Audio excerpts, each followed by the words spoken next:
Welcome to another episode of Hemp Barons. On today's show, Joy is joined by one of the world's foremost authorities on mechanical and solvent-based extraction methodology. His experience with cannabis extraction goes far beyond hemp, and they take a deep dive into everything from processing to SOPs to compliance issues to ethics. Let's join Joy's conversation with Darwin Millard from Millard Masonek Solutions.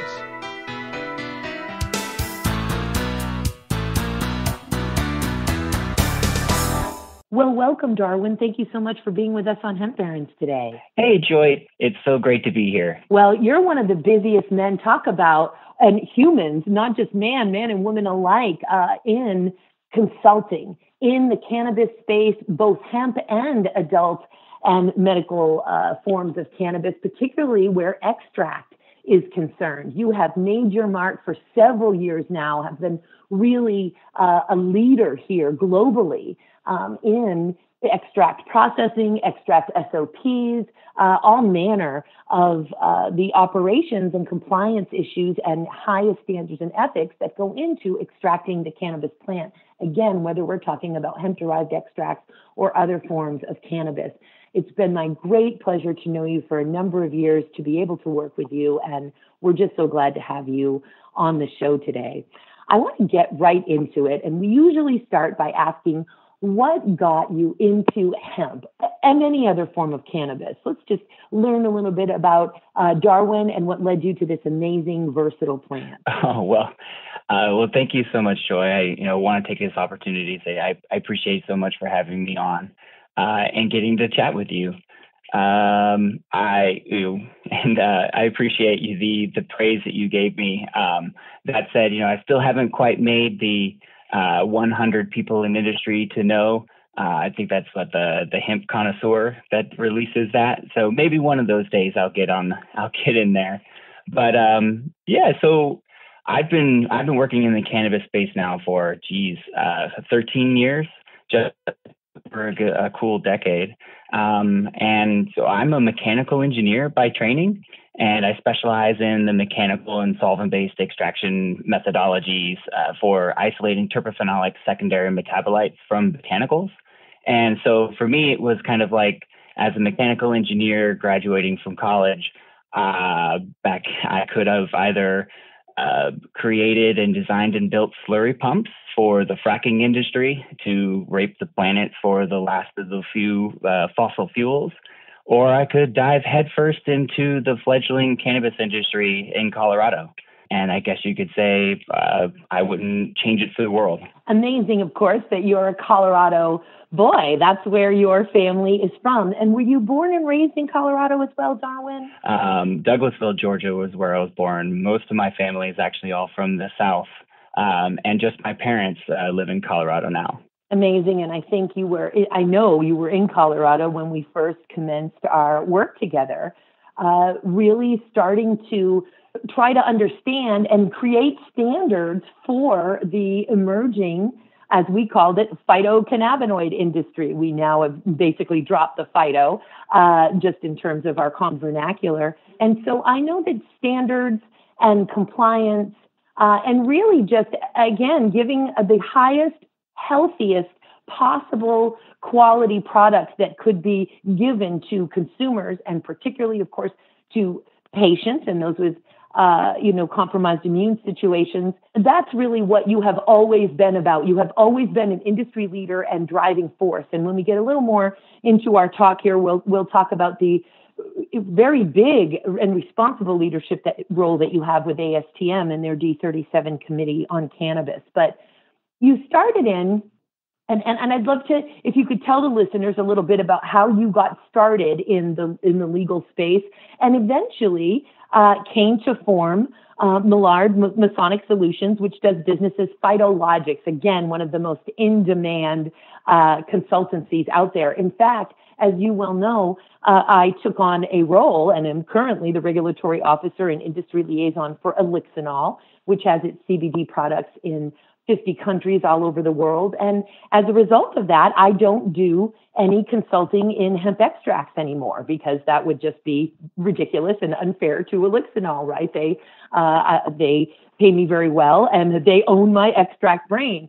But many people call me for that consultancy, and of course I have to deny the work, but don't want to, leave them empty-handed. And I always send them first and foremost to Phytologix and warn them, keep in mind, this is the most in-demand consultant that I know of in North America, and probably beyond. We know well that you have lots of relationships in other parts of the world, in particular India and others.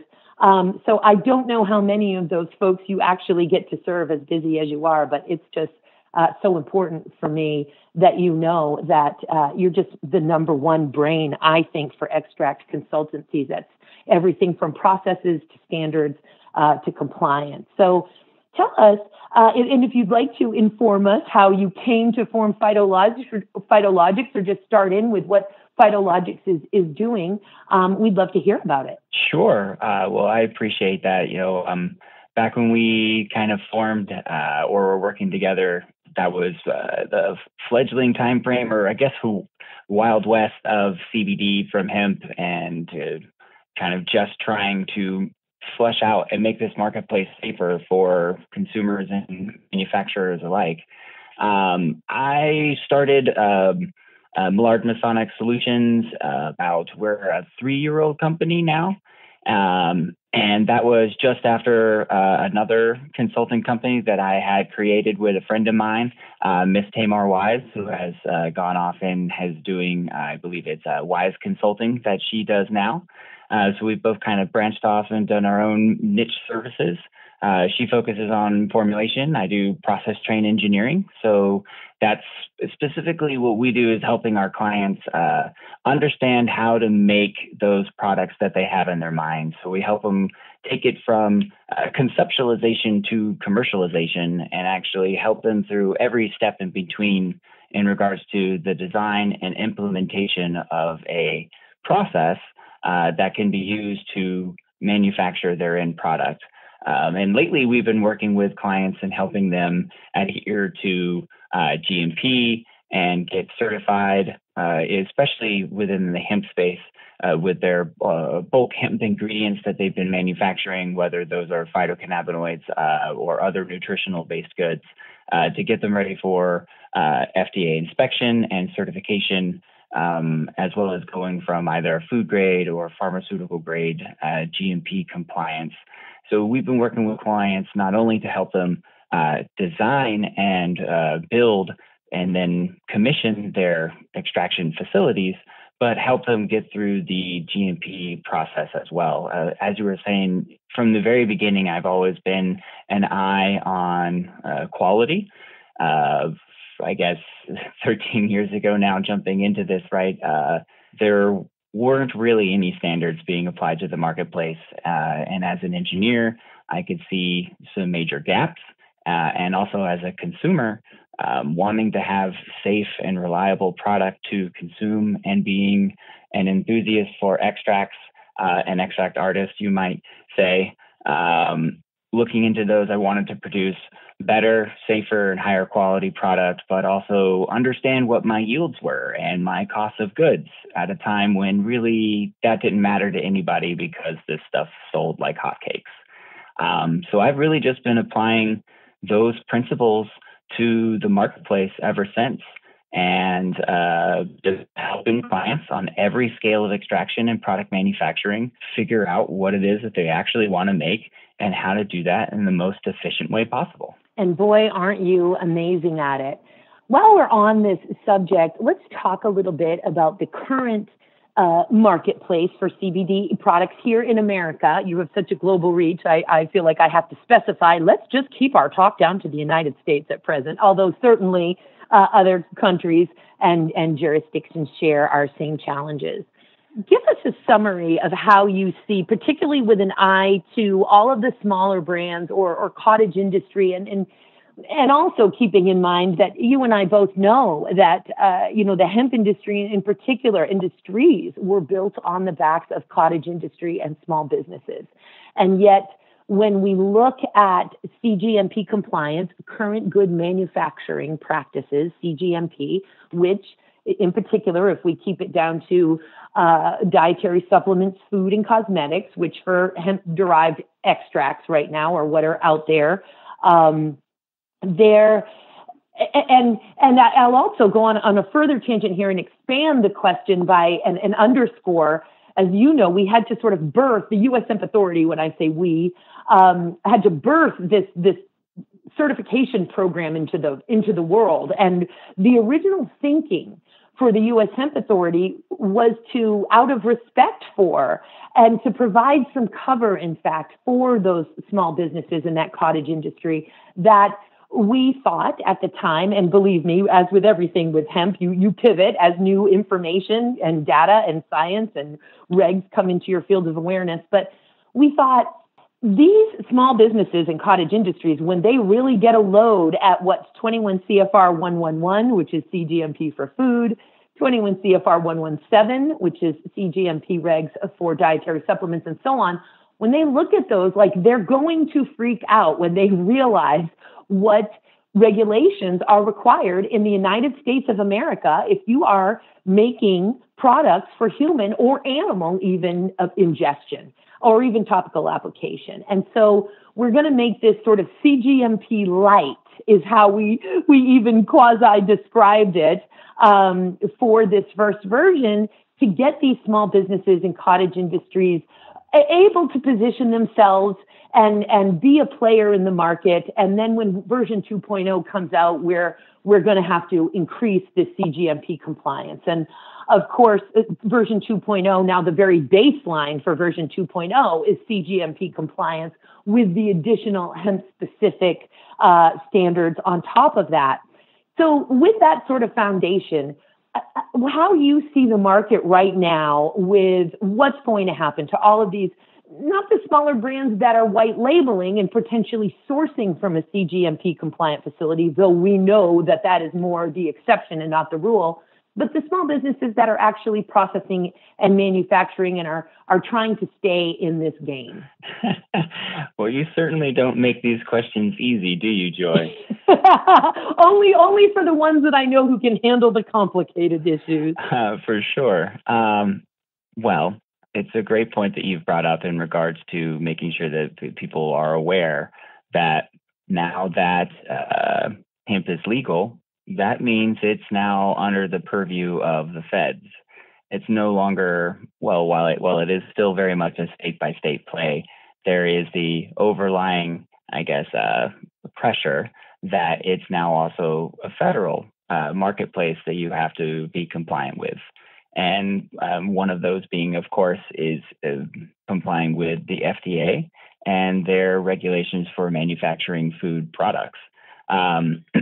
Unfortunately, as you are very well aware, the USDA, which currently has regulatory authority over cultivation of hemp plants, doesn't have anything to do or any say really when it comes to processors of this product, of this agricultural commodity. What you do once you have flowers to sell or process, I guess it's more of, as a farmer, it's easy. You're selling your biomass. That's your that's your commodity that you're selling, or you're selling your seed, or you're selling your fiber. But there hasn't been any rules laid out from the FDA on how to process that in a safe and compliant manner for producing foods. There are rules that are out there that exist for producing foods, of course, in this country, but they haven't yet been applied to the cannabis industry, to hemp in general. It's new, and regulators are scared. The Reefer Madness was a very effective campaign, and we're still, trying to flesh out all of that. I would say the misinformation that still exists. Or, as I often say, the social engineering of it. We're trying to de-engineer it. Absolutely. Coming out of prohibition with anything else, right?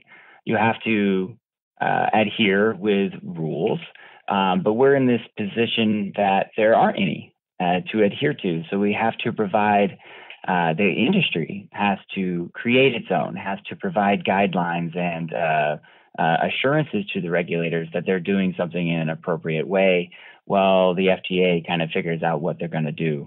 But that looming FDA presence is there and ever growing. So I like to call it, you were asking kind of what I think about the marketplace, and there's an inevitable consolidation that is coming for those that can't meet the GMP compliance requirements that are under FSMA, which is what everyone really needs to be focusing on, which is the Food Safety Modernization Act, which took effect in 2016 and is codified under 21 CFR 117, which effectively establishes which is a part of FSMA, but it establishes the preventative control rules, current good manufacturing practices, and other controls for manufacture of human foods. And currently, actually, within ASTM International's Technical Committee D37 on cannabis, we are currently working on creating a compliance guide for processors in the cannabis space, whether those are marijuana or hemp, for adhering to and being in compliance with FSMA. So if you're a manufacturer producing any type of cannabis product, whether that's from marijuana or hemp that is intended to be eaten by a human, then we have a guideline we're hoping will be that interim document that can help regulators alike establish the protocols for food manufacturers who want to use cannabis-derived ingredients or products as an ingredient. Attention hemp farmers, introducing Advanced Hemp, the world's first hemp-specific fertilizing system designed to maximize yield and CBD production.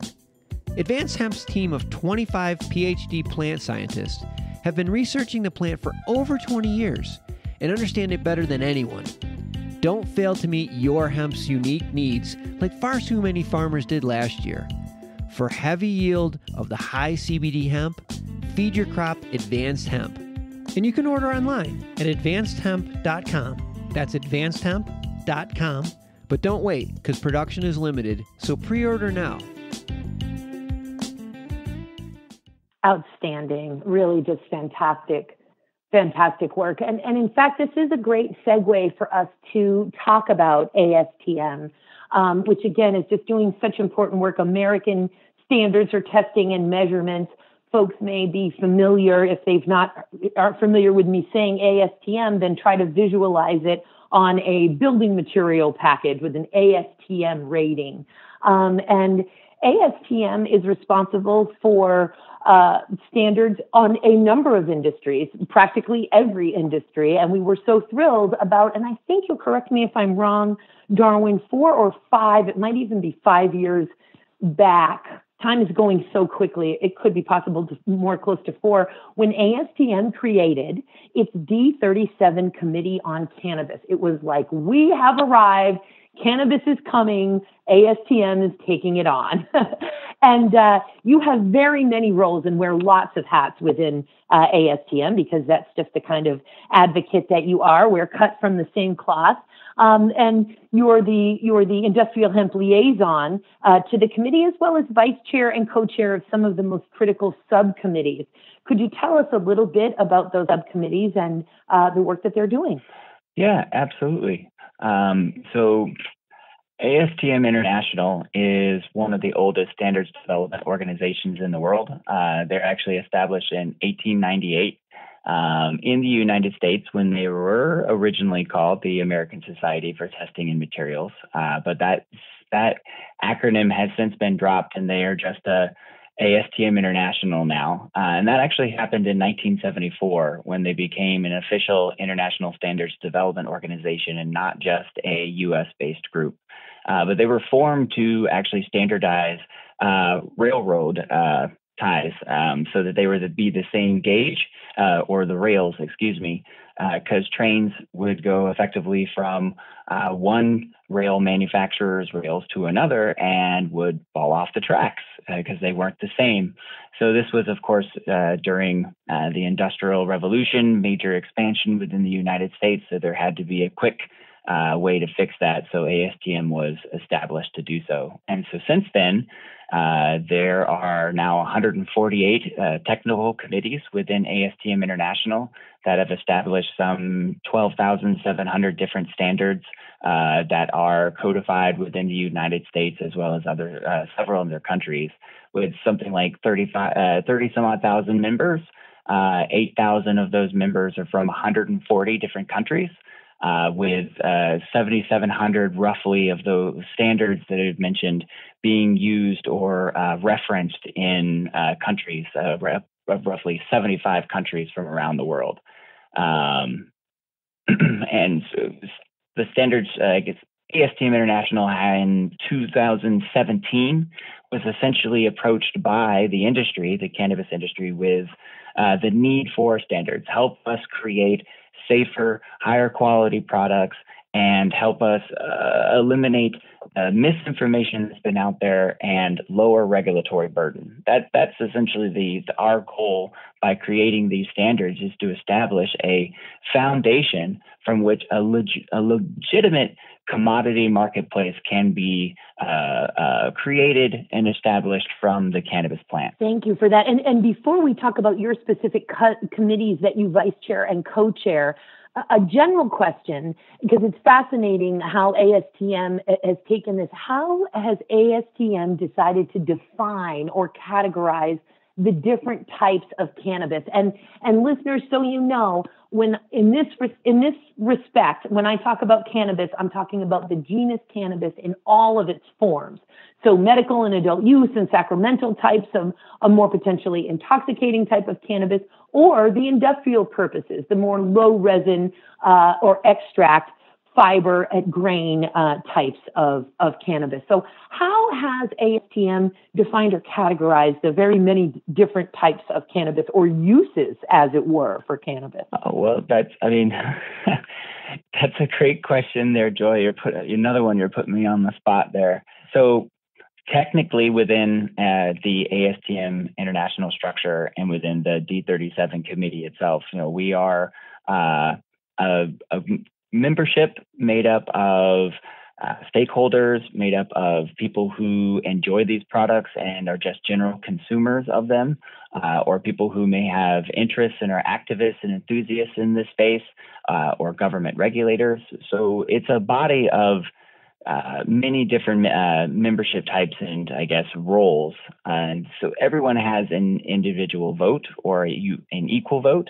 So it's not that these proposed terminologies have been accepted or adopted by everyone quite yet, but they're certainly proposed terminologies that we have been floating around that would shift how one refers to the cannabis plant, and instead of referring to it by an arbitrary set of constituents that vary from one authority to another, base it based on the end use or the purpose for which that plant is being cultivated, or for which the product is, I guess, which stream, which marketplace it's going to be sold in. Is it a food? Is it a pharmaceutical product? Is it an adult use product? And creating something that's more fit for purpose, so to speak.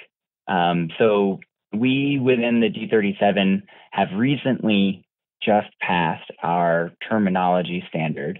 It has not yet been published because it's still going through flushing out of formatting and structure, at which point actually the terminology document is one of the most heated in regards to getting it through the balloting process.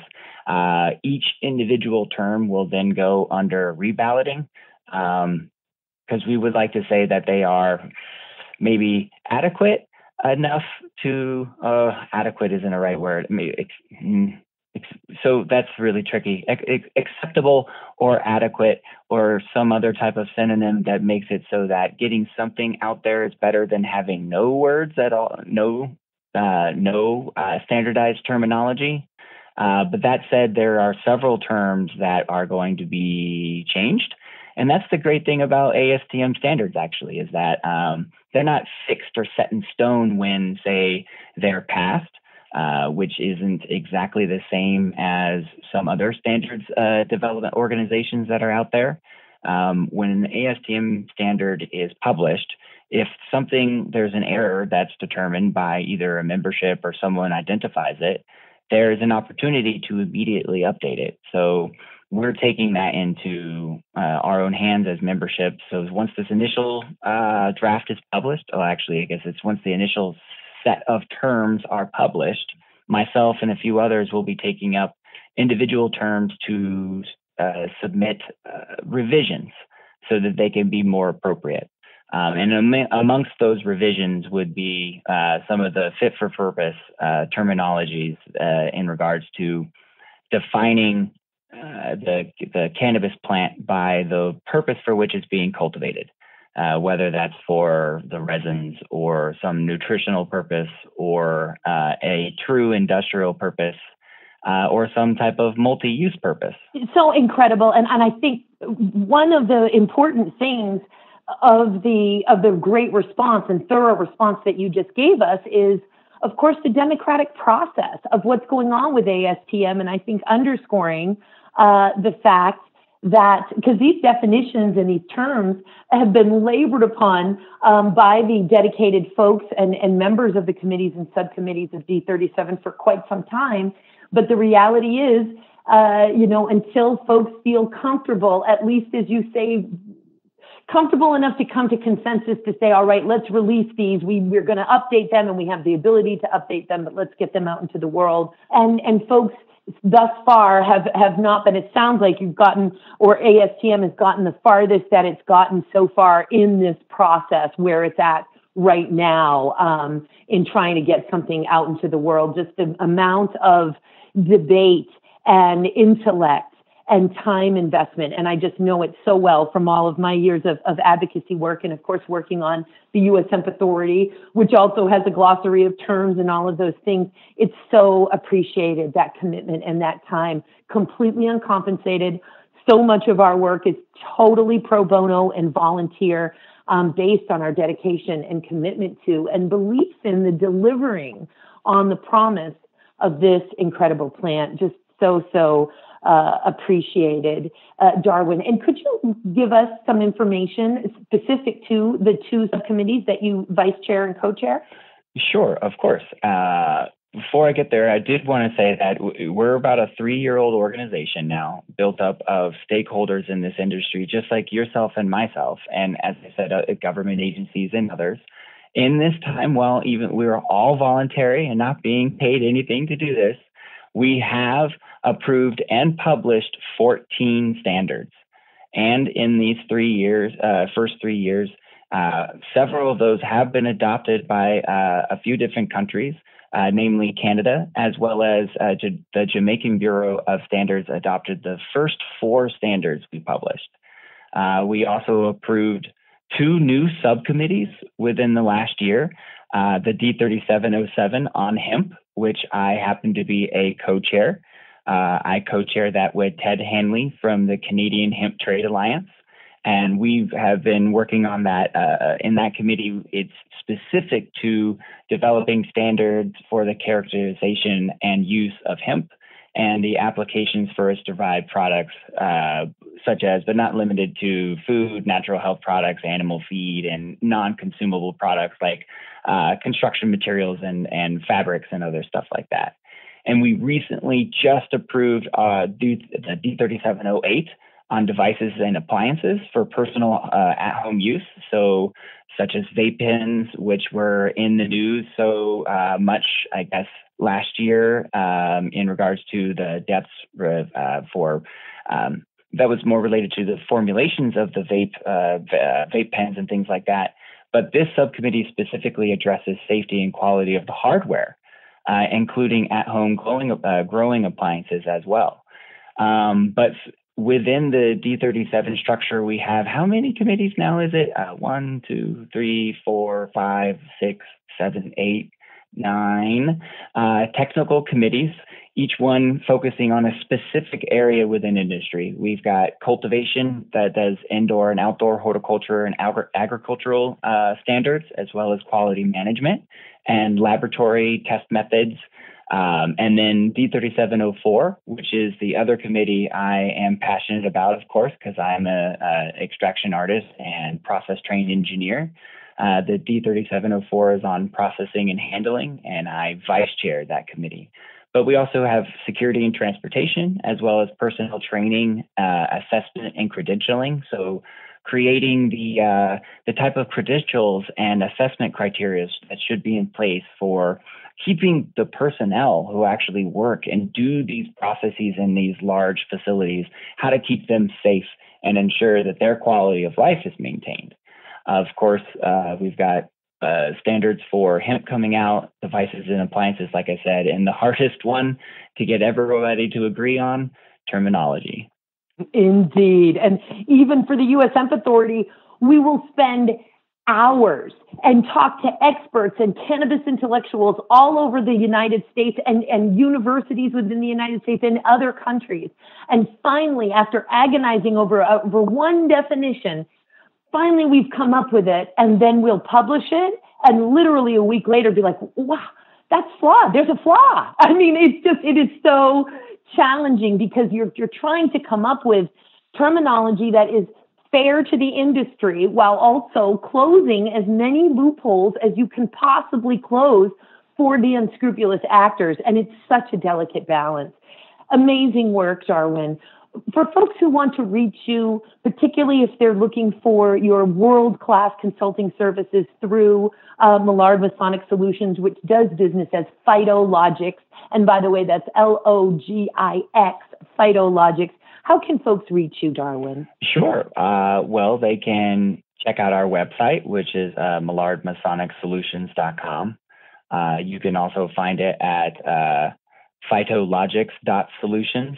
I know that's a fun URL there.